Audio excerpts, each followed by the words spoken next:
and in their friendship. Today I examine Baldwin's 1963 Jeremiah, The Fire Next Time, alongside Hansberry's award-winning 1959 drama, A Raisin in the Sun, paying close attention to the ways in which protest manifests not simply as a critique of systematic racial oppression, but also as an expression of love for self and community. Both writers demonstrate the way in which Black pleasure is a necessary and surprisingly subversive element of the revolutionary spirit. Protest lies at the heart of African American literature, from Phyllis Wheatley's On Being Brought from Africa to America to Gwendolyn Brooks's We Real Cool. Black people in the U.S. have expressed their experiences of living in a country that depended on their labor for its very existence, yet refused to acknowledge their humanity, creativity, and agency. The slave narrative was a fundamentally political genre that served the abolitionist movement and laid the foundation for Black literature. However, this has too often led to critics viewing Black literature as solely political.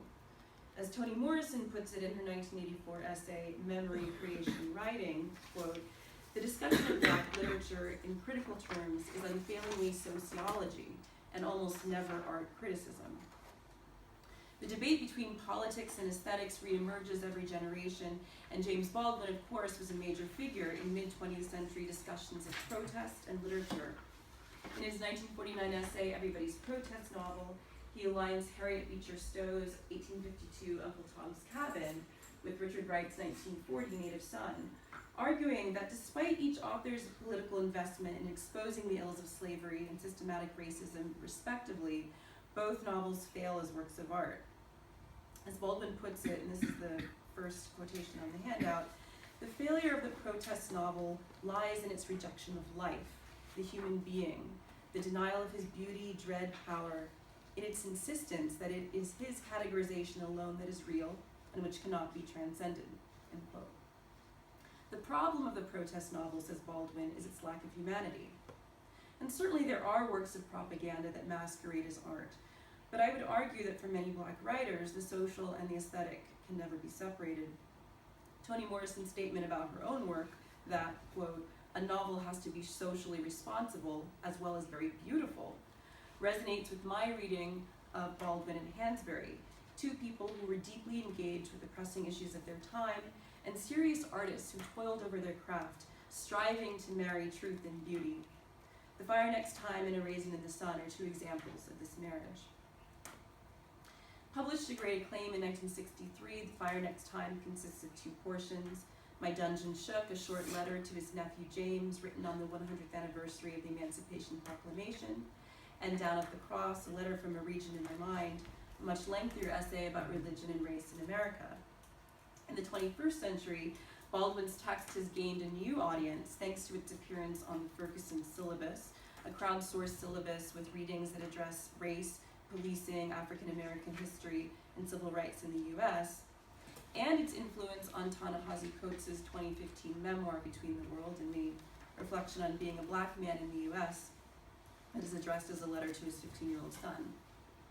Indeed, The Fire Next Time is part meditation, part sermon, part prophecy, embodying the elements of the Black Jeremiad that David Howard Pitney identifies. He says that this genre cites the promise for the community, criticizes the retrogression from that promise, and then prophesies that the society will redeem that promise. Instead of predicting redemption, however, in The Fire Next Time, Baldwin warns what will happen to Black and white America alike if we do not heed the signs of racial apocalypse.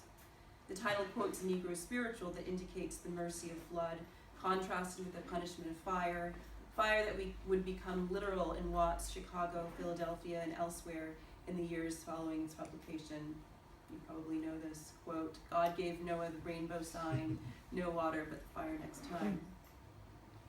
Yet as incendiary as Baldwin's work is, it also contains a sophisticated redefinition of love. One of these moments occurs early on in the text in his letter to his nephew. Although Baldwin does not spare his nephew from the reality that he was, quote, "born into a society which spelled out with brutal clarity that he was a worthless human being," he at the same time recalls the joyous day of his nephew's birth. This is the second quotation.